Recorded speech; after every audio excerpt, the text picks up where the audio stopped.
We are doing 27A, which was just 1 and 2. Problem 1 and problem 2.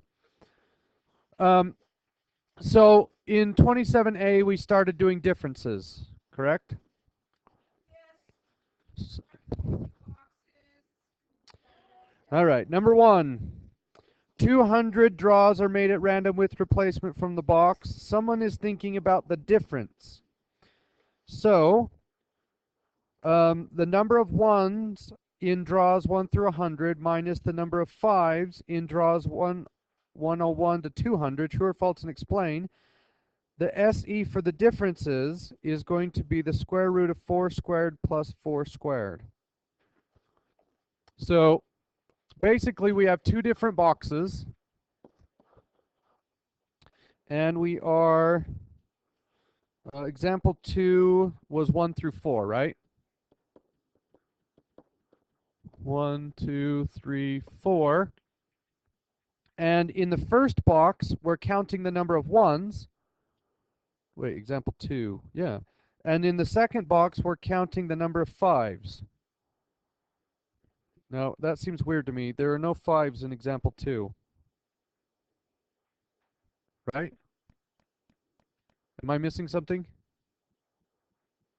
So on page 502, look at example 2. There's no 5 in that box.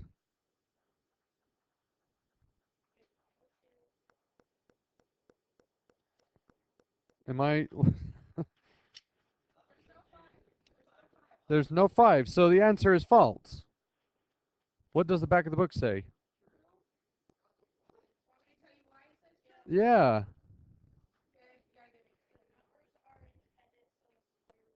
But there's no 5 in the box.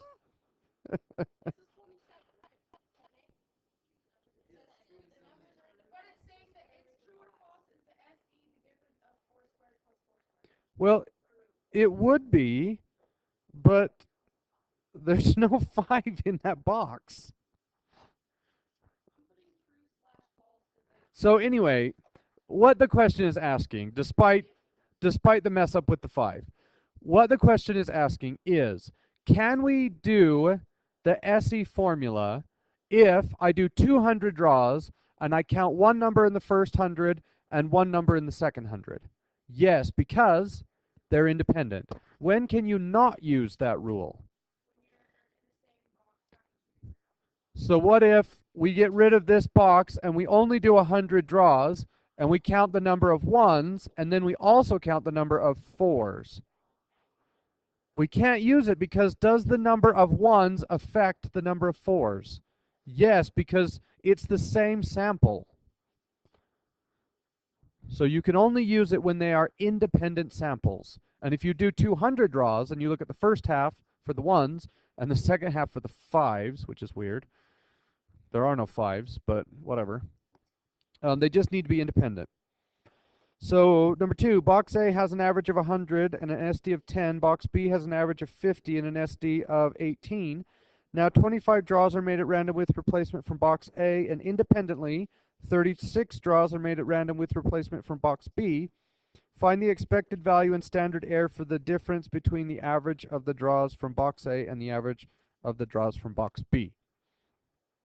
So I have an A box and a B box. I don't know what is in either of them, but the first one has an X bar of 100 and an SD of 10, right? And then the second one has an X bar of 50 and an SD of 18.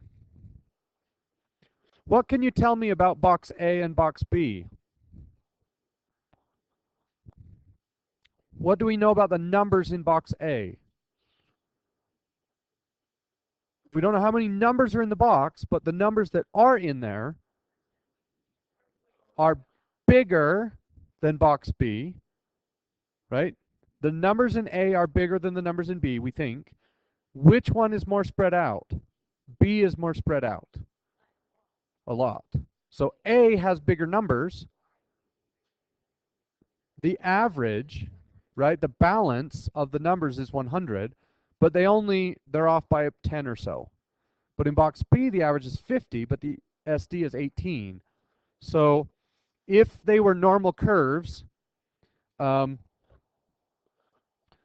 if box A looked like this, what would box B look like?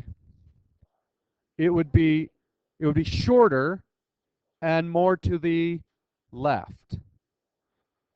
So it would be shorter, right? Because this one has a small SD, which means it's got a high peak. And this one has a smaller average, which means it's to the left, but it has a bigger SD, which means it's shorter. It's more spread out. And maybe for the first one I should have drawn this.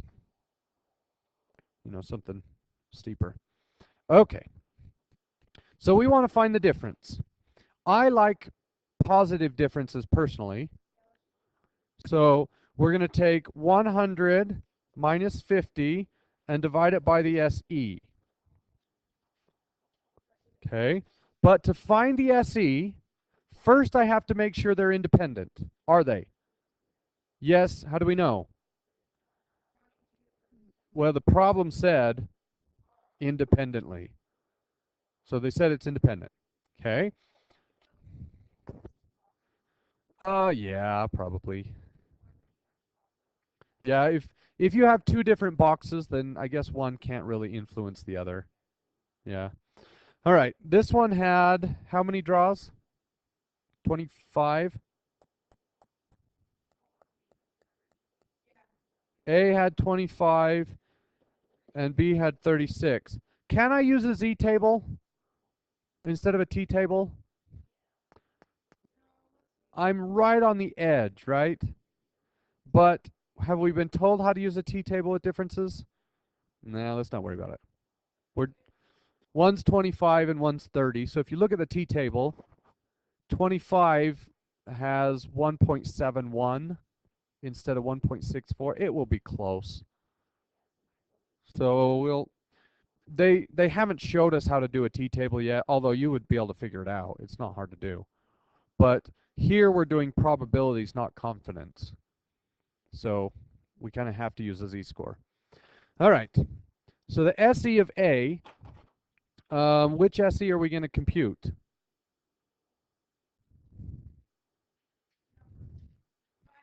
Average. How do I know? Because we computed the average of the sample. So the SE average for A is going to be 10 divided by the square root of 100, which is 10. Nope, square root of 25, which is 5. And I get 2. What does that mean?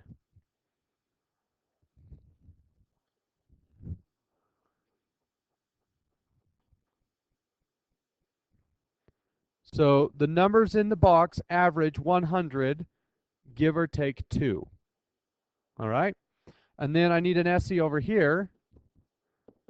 So I'm going to take 18, and I'm going to divide it by the square root of 36, which is 6, and I get 3. What does that mean? The true average of the box is 50, give or take 3. Okay, and you can see that that's more spread out, right? We had 100, give or take 2, or 50, give or take 3. So box B is more spread out than box A. Okay, now how do I compute the SE for the difference? So the SE difference is just the Pythagorean theorem. The square root of 2 squared plus 3 squared. Okay, and this sort of highlights why it doesn't matter which way you do the difference. If you do A minus B, you're going to get a positive difference. And if you do B minus A, you're going to get a negative difference.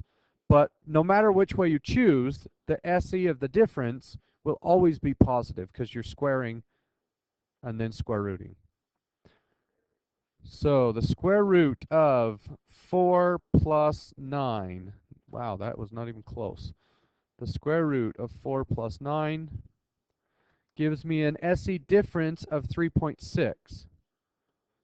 What does that mean?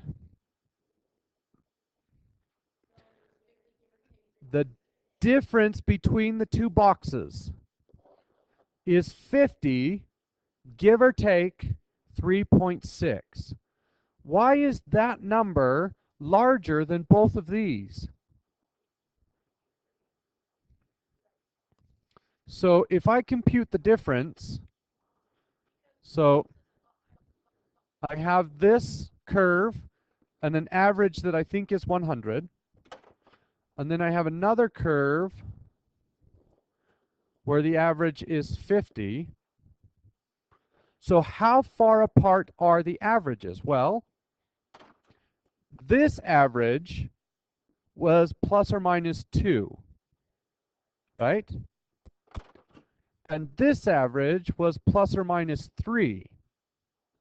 So what we're basically asking is, how far away is this line from this line? Well, this line has a little bit of wiggle room, right? And this line has a little bit of wiggle room. So the difference between the two lines could be, I mean, if we did this, how far away is that? Well, from here to here is 50, and then I could be out another 1, and I could be back another 1.5. So I could be off as far as 2.5, but actually we have to use a different formula which gives us 3.6. Does that make sense? Okay. I mean, it doesn't really matter if you understand. Oh, okay. Okay, I'll move on then. So we think that the difference is 50 plus or minus 3.6. Okay. So find the expected value and standard error for the difference. That's it, right? Is that what she got? Awesome.